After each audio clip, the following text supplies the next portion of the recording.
Hello friends, कसे आहात तुम्ही सगळे? आय होप तुम्ही सगळे छानच असाल. तर आज वीकेंड आहे, त्यामुळे आम्ही फायटर मूवी बघायचा प्लॅन केला. फायटर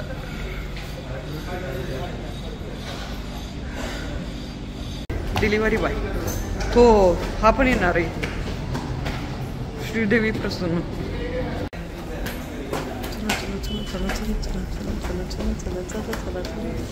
26 जानेवारीचं औचित्य साधून फायटर मूवी रिलीज करण्यात आलेला आहे. त्यामुळं साधारण तुमच्या लक्षात आलं असेलच की हा पॅट्रिऑटिक मूवी आहे.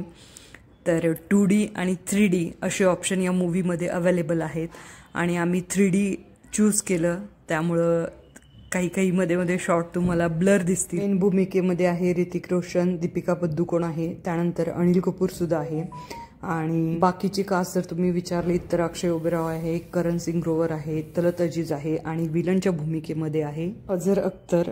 अजर अख्तरचा डेब्यू आहे आणि छान ॲक्टिंग केली आहे त्यांनी ॲज अ विलन म्हणून. त्या रोलला न्याय दिलेला आहे. तर मूवीबद्दल सांगायचं झालं तर सिद्धार्थ आनंद यांचा हा मूवी आहे. मूवीची सुरुवात अशी होती की इंडियामधले जे सगळ्यात टॉपचे एव्हिएशनमधले स्क्वॉड्रन लीडर्स आहेत, जे सगळ्यात बेस्ट पायलट आहेत, यांना बोलवलं जातं आणि त्यांना तिथे आल्यानंतर असं कळतं की एक मिलिटंट अटॅक होणार आहे.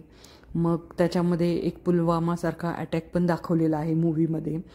तर त्यांना म्हणजे त्यांच्याशी सामना करायचा आहे आणि त्याच्यामध्ये ते वॉर त्यांना जिंकायचं आहे थोडक्यात. तर ही स्टोरी आहे, म्हणजे इंडिया पाकिस्तानचं दाखवलेलं आहे. तर थोडक्यात सांगायचं झालं तर पॅट्रिऑटिझम आहे, फॅमिली ड्रामासुद्धा आहे की फायटर ऋतिक रोशन कसा तिथंपर्यंत पोहोचला, म्हणजे किती आव्हानांचे सामने करून तो तिथं पोहोचला याची स्टोरी आहे. दीपिका पदुकोणचे पण चांगला रोल आहे, विमेन एम्पॉवरमेंट दाखवलेलं आहे, फॅमिली ड्रामा आहे आणि कॉमेडी पण केलेली आहे. पण अगदी खूप पण कॉमेडी नाही आहे, पण थोडीफार आहे. कधी कधी असं वाटतं की म्हणजे उगाचच हसवण्याचा प्रयत्न केलेला आहे, पण ठीक आहे.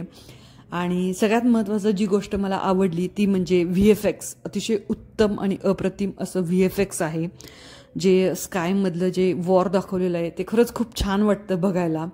आणि बऱ्याच जणांनी ज्यावेळी ट्रेलर बघितले त्यावेळी बरेच जण म्हणत होते, अजूनही बरेच जण म्हणत आहेत की टॉप गन तसा मूवी आहे म्हणून, सेम टू सेम त्याची कॉपी केली आहे म्हणून.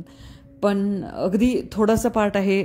जर तुम्हाला मूवी बघायचा असेल तर मी सजेस्ट करेल की तुम्ही घरी बघण्यापेक्षा थिएटरला बघा, कारण तुम्हाला ते VFXचा आनंद पण घेता येईल आणि 3D मध्ये बघायला पण छान वाटेल, लहान मुलांना पण आवडेल.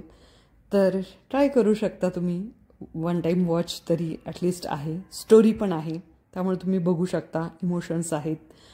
तर मग कसा वाटला तुम्हाला व्हिडिओ आवडला तर लाईक करा, शेअर करा आणि सबस्क्राईब करा. Thank you so much guys.